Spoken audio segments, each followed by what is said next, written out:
Welcome to the It's Been Said podcast. I'm your host, SAI Executive Director Lisa Ramey. Today's episode is a special edition of the It's Been Said podcast. Dave Daughton, Government Relations Director, will discuss his perspective on current legislative topics relevant to district and school administrators.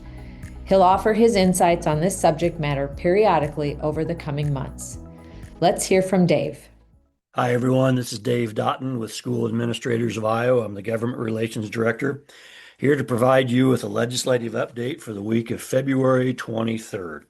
We were really happy to get past the first funnel last week, and the legislature was much less busy this week with just a few subcommittees and no committee meetings. Right now, both the House and Senate are focused on floor debate, and they did pass several bills during the week.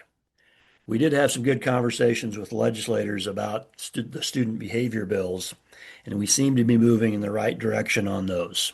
One bill was actually sent to the governor this week, and it had to do with school funding. Senate File 2201 is the SSA bill. The governor signed the bill on Thursday. Not a lot of fanfare about that. The bill itself includes 2% increase in SSA and categoricals, $42.2 million to replace property taxes for schools on the budget guarantee, a commitment to $7 million for support staff salaries, which is down from $14 million a year ago.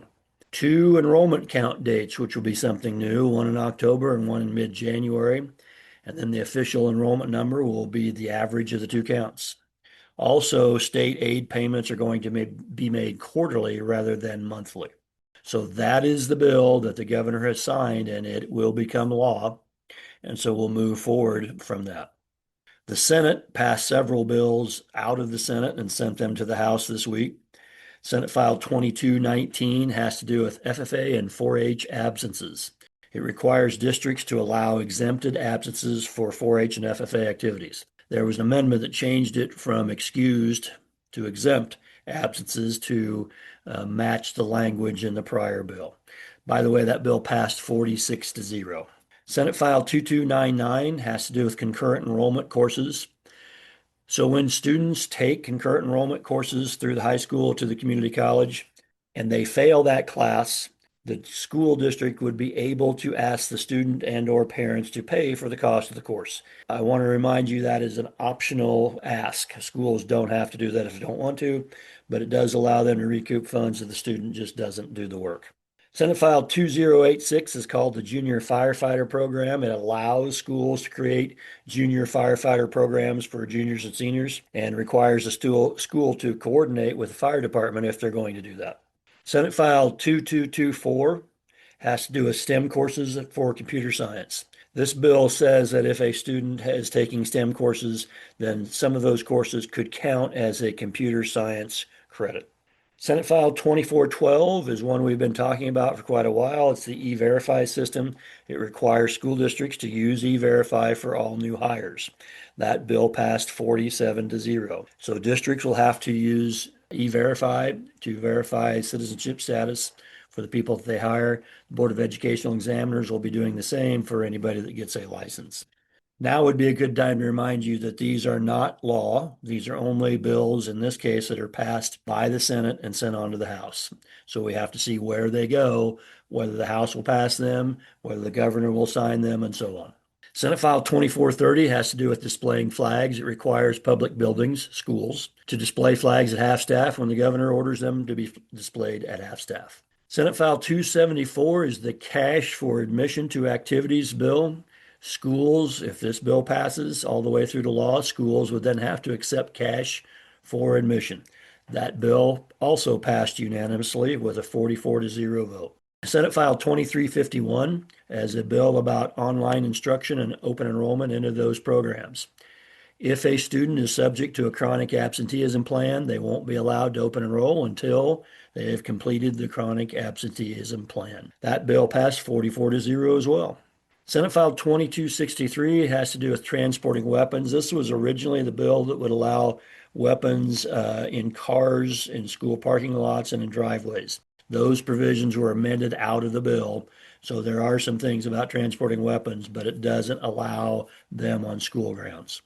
The House also passed some bills and sent them to the Senate. The one that has to do with school items is House File 2493. This is a preschool bill, and it allows 5-year-olds in preschool to be counted for state aid. That bill passed 88 to 2 out of the House. There were just a few subcommittees of importance this week, and I want to mention a couple of those. The governor's property tax proposal was discussed in a Senate subcommittee on Wednesday. The primary concern with the governor's proposal for schools is a loss of $200 million off the top of save dollars that come out to districts. So there would be less save dollars doled out across the state for school districts if the governor's proposal goes through. The Senate's property tax bill is on the schedule for subcommittees for next week. Another subcommittee that passed through was Senate File 2183. It's a public school checkoff, and that would create a checkoff system that would allow donations to a public school fund via your income tax return. It wouldn't be for your school, it would be for going to a fund that would cover the entire state. This is kind of an interesting one, and I intend to get more information about it next week. But on the surface, it's a positive bill for public education. So in closing, the SSA bill is a disappointment, no two ways about it.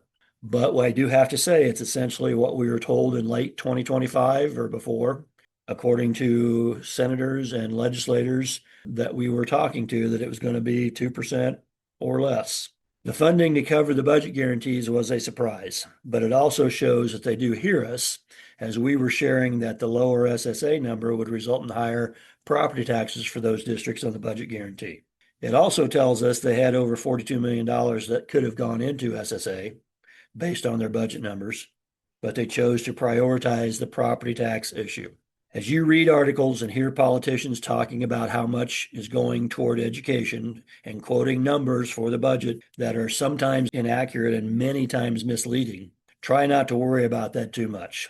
I know it's easier said than done, and I'm a primary culprit myself. But we have to remember they're reading talking points, sharing talking points, and trying to provide cover for legislators as they go out to their forums over the weekend. We as an education community just need to do a better job of providing facts and stating our case for the funding that we believe we need. Have a great weekend, and we'll talk to you again next week.